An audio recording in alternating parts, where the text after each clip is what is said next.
அஸ்ஸலாமு அலைக்கும் வரஹ்மத்துல்லாஹ். அல்ஹம்துலில்லாஹ். கண்ணியத்திற்குரிய பெரியவர்களே, இன்றைக்கு 21வது ஜுஸ்வை நாம் ஓத கேட்டோம். அல்ஹம்துலில்லாஹ். இன்றைக்கு ஓதப்பட்ட வசனங்களிலே சூரத்து ரூம் என்ற அத்தியாயம், அதில் அல்லாஹ் சுப்ஹானஹு வ தஆலா பாரசீக பேரரசும் ரோமானிய பேரரசு இரண்டும் ஏற்பட்ட ஒரு மோதல், ஒரு யுத்தம், ஒரு போர், அது எல்லாம் சொல்லி காட்டுகிறார்.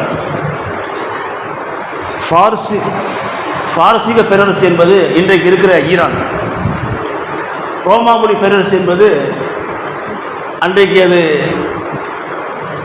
கிறிஸ்தவ மதத்தை ஏற்ற ஒரு நாடாக இருந்தது. பாரசீக பேரரசு என்பது நெருப்பை வணங்குகின்ற ஒரு மஜூசி, அந்த ஒரு மக்கள் வாழ்ந்து கொண்டிருக்கிற ஒரு நாடு. இப்போ இந்த பாரசீக்கும் இந்த ரோமுக்கும் இடையில் யுத்தம் ஏற்படுகிறது, போர் நடைபெறுகிறது. அந்த நேரத்தில் மக்காவுடைய முஸ்லிம்கள் என்ன விரும்புகிறார்கள் என்றால், எப்படியாவது பாரசீக பேரரசு வெற்றி கொள்ளும், பாரசீக பேரரசு ரோமாபுரியை தோற்கடித்து வெற்றி பெற வேண்டும் என்று இவர்கள் ஆர்வத்தோடு ஆரவாரம் செய்து கொண்டிருக்கிறார்கள். மக்காவுடைய முஸ்லிம்கள் இரண்டால் இவர்களும் அவர்களும் ஒன்று, இவர்களும் நெருப்பு வணங்கி கொண்டிருக்கிறார்கள் முஸ்லிம்கள். அதே போன்று பாரசீக பேரரசு, அன்றைக்கு ஈரான் இருக்கிறதே, அங்கே நெருப்பு வணங்கிகள் தான் இருந்து கொண்டிருந்தார்கள். எனவே அவர்கள் இது வெற்றி பெற வேண்டும் என்று அவர்கள் ஆசைப்பட்டார்கள். ஆனால் முஸ்லிம்கள் என்ன விரும்பினார்கள் என்றால், ரோமாபுரி பேரரசு வெற்றி பெற வேண்டும். ஏனென்றால் அவர்கள் கிறிஸ்தவர்கள், கிட்ட அவர்கள் இஸ்லாத்தினுடைய மதத்திற்கு நெருங்கி வருகிறார்கள். இரண்டால் அவங்க வேதம் கொடுக்கப்பட்டிருக்கிறார்கள், இஞ்சில் வேதம் நபி அனுபவிக்கப்பட்டிருக்கிறது. அவங்க ஆகிரத்தை ஈமான் கொள்கிறார்கள், நம்புகிறார்கள், வேதத்தை நம்புகிறார்கள், நபியை நம்புகிறார்கள், மௌத்துக்கு பிறகு வாழ்க்கையை நம்புகிறார்கள், வஹியை நம்புகிறார்கள், ரிசாலத்தை நம்புகிறார்கள், அல்லாஹ்வை ஈமான் கொண்டிருக்கிறார். இதெல்லாம் இருக்கிற காரணத்தினாலே இவர்கள் மூமின்களுக்கு முஸ்லிம்களுக்கு நெருங்கி வருகிற காரணத்தினால் இவர்கள் வெற்றி பெற வேண்டும் என்று சஹாபா பெருமக்களுக்கு ஒரு ஆர்வம், ஒரு எண்ணம் இப்படி இருந்து கொண்டிருக்கிற தருணத்திலே அல்லாஹ் சொல்லி காட்டுகிறான். நபிகள் பெருமானா ஸல்லல்லாஹு அலைஹி வஸல்லம் மக்கா நகரத்தில் இருந்து கொண்டிருக்கிற தருணத்தில் இந்த மாதிரி ஒரு போர் நடைபெறுகிறது. அந்த போரிலே பாரசீக நாடு ரோமாபுரிய நாடை தோற்கடித்து பாரசீக நாடு வெற்றி பெற்று விடுகிறது. அன்றைக்கு ஈரான் வெற்றி பெற்று விடுகிறது. அது மஜூசி, நெருப்பு வணங்கி கொண்டிருக்கிற ஒரு மக்கள் வாழ்ந்து கொண்டிருக்கிற ஒரு நாடாக இருந்து கொண்டிருக்கிறது. வெற்றி கொள்ளப்பட்டவுடன் மக்காவுடைய முஸ்லிம்களுக்கு, மக்காவுடைய மஜூசிகளுக்கு பெரிய கொண்டாட்டம். அவர் ஆரவாரம் செய்கிறார்கள், கொண்டாடுகிறார்கள், அதை விழாக்கோலமாக எடுக்கிறார்கள். பாரசீக நாடு வெற்றி கொண்டு விட்டது, ரோம் தோற்கடிக்கப்பட்டு விட்டது, அவர் வேதம் கொடுக்கப்பட்டவர்கள் தோற்கடிக்கப்பட்டு விட்டார்கள். அதே போன்றுதான் முகமதே, எங்களால் நீங்கள் தோற்கடிக்கப்படுவீர்கள் என்று மக்காவுடைய முஸ்லிம்கள் நபிகள் பெருமானிடத்திலே சவால் விட்டார்கள். நாங்கள் உங்களை தோற்கடிப்போம், நீங்கள் வேதம் கொடுக்கப்பட்டதாக சொல்லுகிறீர்கள், நாங்களும் ஈரான் இப்படி பாரசீக நாடு ரோமாபுரியை தோற்கடித்ததை போன்று நாங்கள் உங்களை தோற்கடிப்போம் என்பதாக அவர்கள் ஆரவாரம் செய்து கொண்டிருக்கிற அந்த தருணத்தில் சஹாபாக்களுக்கு மிகுந்த கவலை ஏற்பட்டது. என்ன இந்த மாதிரி ஒரு நிலை ஏற்பட்டிருக்கிறது? நாம் நினைத்தது என்னவென்றால், இப்படியாவது ரோம் வெற்றி கொள்ளும் என்று எதிர்பார்த்தோம். ஆனால் நேர்மாறாக பாரசீகம் வெற்றி கொண்டு விட்டது என்று மக்காவுடைய முஸ்லிம்கள் இவ்வாறு ஆரவாரம் செய்து கொண்டிருக்கிறார்களே என்று இந்த வேதனையில் இருந்து கொண்டிருக்கிறார்கள். அப்பொழுது அல்லாஹ் சுப்ஹானஹு வ தஆலா அத்தியாயம் இறக்கி வைக்கிறார். குலிபத்தி ரூம், ரோம் நாடு வெற்றி கொள்ளப்பட்டு விட்டது, ரோம் நாடு வெற்றி கொள்ளப்படும். ஃபி அதனல் அர்ல், அந்த பூமிக்கு நெருக்கமாக இருக்குகின்ற அந்த ரோமாபுரி பேரரசு வெற்றி கொள்ளப்படும். வகும் மின் பஅதி கலபிஹிம் சயக்லிபூன், இவர்கள் பாரசீக பேரரசினால் தோற்கடிக்கப்பட்டதற்கு பிறகு வெகு விரைவில் இவர்கள் அவர்களை வெற்றி கொள்வார்கள். ஃபி பித்இ சினீன், சில ஆண்டுகளில் என்று அல்லாஹ் சுப்ஹானஹு வ தஆலா ஆயத்தை இறக்கி வைத்தான். உடனே சஹாபாக்களுக்கு சந்தோஷம், மிக முக்கிய மகிழ்ச்சி. சில ஆண்டுகளிலே இந்த ரோம் இந்த பாரசீக நாட்டை தோற்கடிக்கும், வெற்றி கொள்ளும் என்று அல்லாஹ் சொல்லிவிட்டான். உடனே அபூபக்கர் ரலியல்லாஹு அன்ஹு அவர்கள் மக்காவுடைய வீதிக்குள்ளே சென்றார்கள், கடை வீதிகளுக்குள்ளே சென்றார்கள். அங்கே இருக்கிற மக்காவுடைய முஸ்லிம்களை பார்த்து, ரொம்பவும் நீங்கள் சந்தோஷப்படாதீர்கள், மிகுந்த ஆனந்தம் குதூகலம் அடையாதீர்கள், வெகு சீக்கிரத்தில் ரோமாபுரி பேரரசு வெற்றி கொள்ளும், என்று அபூபக்கர் ரலியல்லாஹு அன்ஹு அவர்கள் சொல்லுகிறார்கள். உபய் இப்னு கலஃப் சொன்னான், பொய் சொல்கிறீர், அது எப்படி ரோமாபுரி பேரரசு வெற்றி கொள்ளும்? பாரசீக நாட்டால் அவர் பலமுறை தோற்கடிக்கப்பட்டிருக்கிறது, எப்படி வெற்றி கொள்ள போகிறது? நீ பொய் சொல்கிறீர் என்றார்கள். உடனே அபூபக்கர் ரலியல்லாஹு சொன்னார்கள், நீதான் பொய் சொல்லுகிறாய், நாங்கள் பொய் சொல்வது இல்லை, நிச்சயமாக வெற்றி கொள்ளும். 3 ஆண்டுகளிலே ரோமாபுரி பேரரசு வெற்றி கொள்ளவில்லை என்று சொன்னால் நான் உனக்கு 10 ஒட்டகத்தை தருகிறேன். அப்படி ரோமாபுரி பேரரசு வெற்றி கொண்டு விட்டது என்று சொன்னால், பாரசீக நாடு தோற்கடிக்கப்பட்டு விட்டது என்றால் நீ எனக்கு 10 ஒட்டகம் கொடுத்துடணும் என்று சபதம் எடுக்கிறார்கள். பந்தயம் நபிகள் பெருமானாட்ட வர்றாங்க. அபூபக்கர் ரலியல்லாஹு அன்ஹு அவர்கள், நாயகமே, நான் இந்த மாதிரி பந்தயம் கட்டியிருக்கிறேன், அல்லாஹ் இந்த ஆயத்தை அறிக்கை வச்சுட்டான், சில ஆண்டுகளிலே ரோமாபுரி பேரரசு வெற்றி கொள்ளுமே அல்லாஹ் சொல்லி இருக்கிறான், எனவே நான் பந்தயம் கட்டிட்டேன், நாங்கள் ஜெயிச்சுட்டோம்னா, ரோம் ஜெயிச்சுட்டுன்னு சொன்னால் 10 ஒட்டகம் கொடுத்துறேன்னு பந்தயம் கட்டியிருக்கிறேன், அப்படி ரோம் தோத்துட்டா நீங்க எனக்கு 10 ஒட்டகம் கொடுத்துடணும்னு பந்தயம் கட்டிக்கிறேன்னு சொன்னாங்க. நபிகள் பெருமானார் சொன்னாங்க, அபூபக்கர் 3 ஆண்டு என்று நீங்க சொல்லிக்கூடாது, அல்லாஹ் சொன்னது பிலகசினின் அப்படிங்கிறான். பிலக என்ற வார்த்தை இருக்குது அரபியில, அது 9 வரைக்கும் குறிக்கும், அது 9 வரைக்கும் குறிக்கும். அது 3 வருஷத்துல வெற்றி கொள்ளுங்கிறது இல்லை, அது 5 வருஷத்துல வெற்றி கொள்ளலாம், 7 வருஷத்துல வெற்றி கொள்ளலாம், 9 வருடத்துல வெற்றி கொள்ளலாம். அதனால நீங்க 3 வருடம்ங்கிறத நீங்க தளர்த்திருங்க, வெற்றுங்க, எடுத்துட்டு 9 வருஷம் என்ன செய்யலாம் நீங்க சொல்லுங்க. 10 ஒட்டகங்கிறது பதிலாக 100 ஒட்டகம்னு சொல்லுங்க என்று நபிக்கு பெருமானார் ஸல்லல்லாஹு அலைஹி வஸல்லம் சொன்னார்கள். அபூபக்கர் ரலியல்லாஹு அன்ஹு மறுபடியும் வந்தார். அந்த மக்காவுடைய முஷ்ரிக்குகளை பார்த்து, நான் பந்தயம் கட்டி சென்றிருக்கிறேன், சின்ன மாற்றம், 10 ஒட்டகத்திற்கு பதிலாக உபய் இப்னு கலஃப், நான் உங்களுக்கு பந்தயம் கட்டுகிறேன், 100 ஒட்டகம் தருகிறேன். ரோமாபுரி பேரரசு வெற்றி கொள்ளப்பட்டு விட்டது என்று சொன்னால் உங்களுக்கு நீங்க எனக்கு 100 ஒட்டகம் கொடுக்கணும். ரோம் தோற்கடிச்சிட்டா நாங்க உங்களுக்கு என்ன செய்வோம், 100 ஒட்டகம் கொடுக்கிறோம். ஆனா 3 வருஷத்துல இல்லை, 9 வருஷத்துல, 9 வருடத்திற்குள்ள ரோம் வெற்றி கொள்ளும், பாரசீகம் தோற்கடிக்கப்படும் என்று அபூபக்கர் ரலியல்லாஹு அன்ஹு பந்தயம் கட்டுகிறார்கள். அல்லாஹ் சுப்ஹானஹு வ தஆலா 7 வருடத்தில் ரோம் வெற்றி கொண்டது, பாரசீகம் தோற்கடிக்கப்பட்டது. பத்ர் யுத்தம் நடைபெற்ற இதே காலகட்டத்தில் தான் ரோமாபுரியும் வெற்றி கொண்டது, பாரசீகம் தோற்கடிக்கப்பட்டது. இந்த தருணத்தில் நபிகள் பெருமானார் மக்காவிலிருந்து மதீனாவுக்கு ஹிஜ்ரத் செஞ்சு வந்துட்டாங்க. இப்போ உபய் இப்னு கலஃப் என்ன செய்தார் என்றால், அபூபக்கர் ரலியல்லாஹு அன்ஹு இடத்துல நீங்க ஹிஜ்ரத் செஞ்சு கூட நீங்க போயிடலாம், அதனால உங்க இடத்துல ஒரு வக்கீல், ஒரு பொறுப்பாளர் நியமிங்க, நீங்க இல்லைன்னு சொன்னா நாங்க அந்த 100 ஒட்டகத்தை இவர்கிட்ட வாங்கிடணும். யார்கிட்ட வாங்குறது? தன்னுடைய மகனார் அப்துல் ரஹ்மான் நியமிச்சாங்க. நான் இல்லைன்னா என் மகன் அப்துல் ரஹ்மான் நீங்க வாங்கிக்கலாம் 100 ஒட்டகத்தை. அதே மாதிரி உபய் இப்னு கலஃப் அவர் ரோம் வெற்றி கொள்ளப்படும் பொழுது அவர் மௌத்தாயிட்டார்.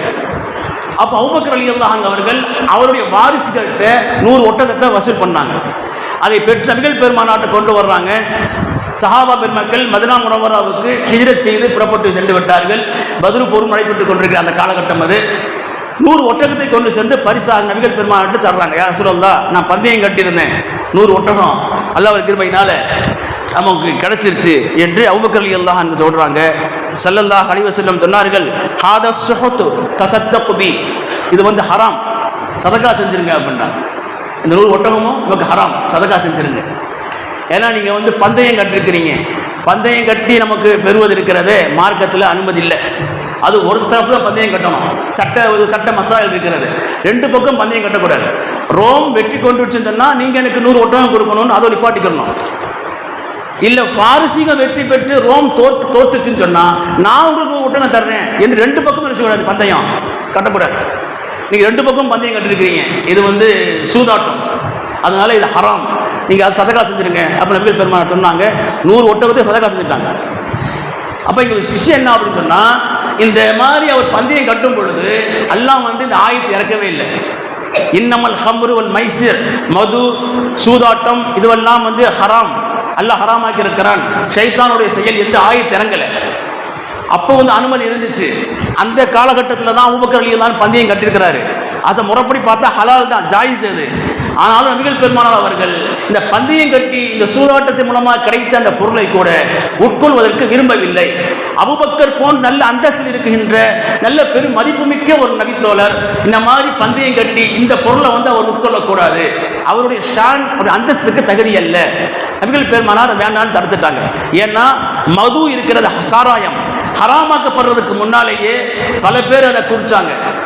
ஹலாலா இருக்கும்போது, ஹராமாக்கப்படுறதுக்கு முன்னால பழக்கத்தில் நடைமுறை இருக்கும் பொழுது பல பேர் குடிச்சிருக்கிறாங்க. ஆனால் அபூபக்கர் ரலியல்லாஹு அவர்கள் திரும்பி கூட பார்க்கல, ஸல்லல்லாஹு அலைஹி வஸல்லம் பக்கத்தில் கூட போல. அபூபக்கர் ரலியல்லாஹு அவர்கள் அந்த சாராயத்தின் பக்கம் அவர்கள் ஏறெடுத்து கூட பார்க்கல. அப்ப மக்கள்லாம் குடித்து கொண்டிருந்தார்கள், ஹலாலாக இருந்துச்சு. ஹராமாக்கப்படுறதுக்கு முன்னால, ஹராமாக்கப்படுறதுக்கு முன்னாலேயே சாராயத்தை தூக்கி எறிந்தவர் அபூபக்கர். அது மாதிரி தான் இந்த பந்தயம் என்பதும் சூதாட்டம் என்பதும் ஹராமாக்கப்படுறதுக்கு முன்னாலேயே கூட இந்த தருணத்திலும் இது உங்களுக்கு வேண்டாம், தூக்கி போட்டுருங்க, சதக்கா செஞ்சிருங்க. நபிகள் பெருமானார் சொன்னாங்க. அபூபக்கர் ரலியல்லாஹு அவர்கள் 100 ஒட்டகத்தை சதக்கா செஞ்சிட்டார். இப்போ இந்த இடத்துல கண்ணியத்திற்குரியவர்களே, அதற்கு பிறகு அல்லாஹ் ஆயத்தை இறக்கிட்டான். மதனாவுக்கு போன பின்னால இந்த மாதிரி சூதாட்ட ஹராமுக்கு ஆயத்தை இறக்கிட்டான். இன்னைக்கு வரைக்கும் ஹராம் தான் அது. அங்கே 2 பக்கம் பந்தயம் கட்டக்கூடாது. பந்தயம் கட்டலாம்னா ஒரு பக்கம் மட்டும் எடுத்து செய்யணும், பந்தயம் கட்டலாம். இந்த மாதிரி நடந்துட்டா நான் உனக்கு 100 ரூபா பரிசு தர்றேன், அவ்வளோதான். நடக்கலைன்னா நீ எனக்கு தரணும் அப்படின்னு சொல்லக்கூடாது. நடந்தா நான் தர்றேன் அல்லது நீ கொடுக்கணும், யாராவது ஒரு பக்கம் தான். 2 பக்கமும் என்ன செய்யக்கூடாது, பந்தயம் கட்டுறது சூதாட்டமாகிவிடும் என்பதை மார்க்கம் தடை செய்திருக்கிறது. இந்த இடத்துல பாரசீகம் வெற்றி கொண்டால் என்ன, ரோமாபுரி பேரரசு வெற்றி கொண்டால் என்ன, முஸ்லிம்களுக்கு எந்த லாபமும் இல்லை. இருவருமே காஃபிர்கள், இறை மறுப்பாளர்கள், இருவருமே முஸ்லிக்கீன்கள். ஒரு பக்கம் பார்த்தால் நசராக்கள், இவர்கள் ஷிர்க் வைத்துக் கொண்டிருக்கிறார்கள். ஈசா அலைஹிஸ்ஸலாம் அல்லாஹ்வுடைய மகன் என்று சொல்லி, அல்லாஹ்வுடைய குமாரன் என்று சொல்லி இணை வைத்துக் கொண்டிருக்கிறார்கள். மறுபக்கம் பார்த்தால் பாரசீக பேரரசு நெருப்பி வணங்கிக் கொண்டிருக்கிறார்கள். இரு பக்கமுமே முஸ்லிக்கீன்கள் தான், காஃபிர்கள் தான். இவர்கள் இருவரும் அடித்துக் கொண்டாலும், இருவரும் யார் வெற்றி கொண்டாலும் முஸ்லிம்களுக்கு, சஹாபாக்களுக்கு எந்த லாபமும் கிடையாது.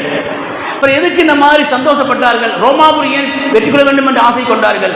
அதற்காக ஏன் பந்தயம் கட்டினார்கள் என்று சொன்னால், இல்லை சின்ன ஒரு விஷயம் என்னன்னா, 2 பேர்ல பாரசீகத்தை விட ரோமாபுரி பேரரசு கொஞ்சம் பரவாயில்லை. இவன் மஜூசின்னு சொன்னா இவன் கொஞ்சம் வேதம் கொடுக்கப்பட்டவன், இஞ்சில் கொடுக்கப்பட்டிருக்கிறார். அப்போ நம்முடைய இஸ்லாத்தினுடைய நிலைப்பாட்டு கொஞ்சம் ஒத்து வர்றான். அதனால இவன் வெற்றி பெற வேண்டும் என்று விரும்பினார்கள். அந்த அடிப்படையில் தான் இன்றைய சூழ்நிலையில் ஈரானுக்காக வேண்டி ஏன் நாம் எல்லாம் துவா செய்கிறோம். ஈரான் ஷியாக்கள், அவர்கள் ஷியாவை வளர்த்து விட்டவர்கள். அப்படிப்பட்ட இஸ்லாத்தினுடைய கொள்கைக்கு நேர் 72 கூட்டத்தில் ஒரு கூட்டமாக இருக்கிறார்கள், நேர் முரண்படுகிறார்கள் என்றெல்லாம் இருந்தாலும் கூட இன்றைக்கு எதற்காக வேண்டி இஸ்ரேல் ஈரானை தாக்கிய பொழுது நாம் எதற்காக வேண்டி துவா செய்ய வேண்டும், ஏன் பிரார்த்திக்க வேண்டும், ஏன் போராட்டங்கள், கண்டன ஆர்ப்பாட்டங்கள் நடத்த வேண்டும் என்று கேள்வி கேட்கலாம். இதே தான் காரணம். இங்கே எப்படி ரோமாபுரி பேரரசு வெற்றி கொள்ளப்படணும் என்று சஹாபாக்கள் விரும்பின மாதிரி கொஞ்சம் நெருக்கமாக இருக்கிறாங்கிற மாதிரி இன்னைக்கு ஈரான் நம்ம இஸ்லாத்துக்கு நெருக்கமாக இருக்கிறாங்க. கலிமா சொல்லியிருக்கிறாங்க, லா இலாஹ இல்லல்லாஹ் சொல்லிட்டாங்க. ஆனால் முஹம்மது ரசூலுல்லாஹ்வுல கொஞ்சம் மாற்றம் இருக்குது. ஆக இவங்களுக்கு, இந்த இஸ்ரேலுக்கு, இந்த அமெரிக்காவுக்கு இந்த ஈரான் இருக்கிறத கொஞ்சம் பரவாயில்லை.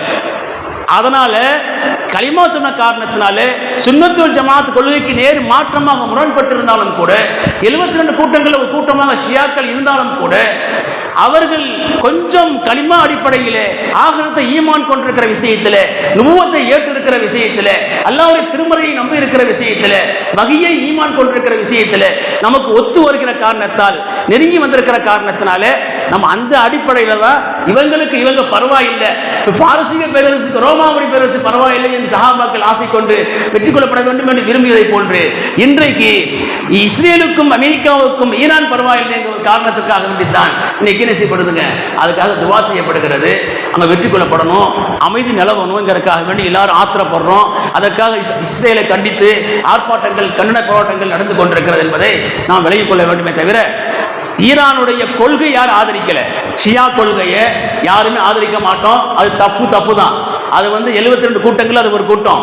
அது நரகத்துக்கு போற கூட்டங்கிறதுல நபிகள் பெருமாள் சொல்லிட்டாங்க. அடிப்படை கொள்கையிலேயே முரண்படுகிறார்கள். ஆனாலும் கூட மஜூசிக்கும் முஷ்ரிக்குக்கும் இவர்கள் கொஞ்சம் பரவாயில்லை அடிப்படையில் தான் இன்னைக்கு பிரார்த்திக்கப்பட்டு கொண்டிருக்கிறது. ஒன்று. இன்னொரு விஷயம் என்னன்னு சொன்னா, அணிதிழைக்கப்படுகிறவன் யாராக இருந்தாலும் சரி, அவர் முஸ்லீம் என்று அல்ல, காஃபிராக இருந்தாலும் சரி, அணிதிழைக்கப்படுகிறான் என்று சொன்னால் அவனுக்காக குரல் கொடுக்கணும், அணிதிழைக்கப்படுகிற பக்கம் நிற்கணும். அந்த அடிப்படையில் தான் ஈரானுக்காக செய்யப்படுகிறது, துவா செய்யப்படுகிறது, அணிதளிக்கப்படுகிறார் என்ற காரணத்தினாலே என்பதை நாம் இந்த நேரத்தில் இந்த நிகழ்ச்சி மூலமாக நாம் தெரிந்து கொள்ள வேண்டும். வல்ல அல்லாஹ் வழங்க தௌஃபீக் செய்வானாக. ஆமீன். அஸ்ஸலாமு அலைக்கும் வரஹ்மத்துல்லாஹி வபரகாத்துஹு.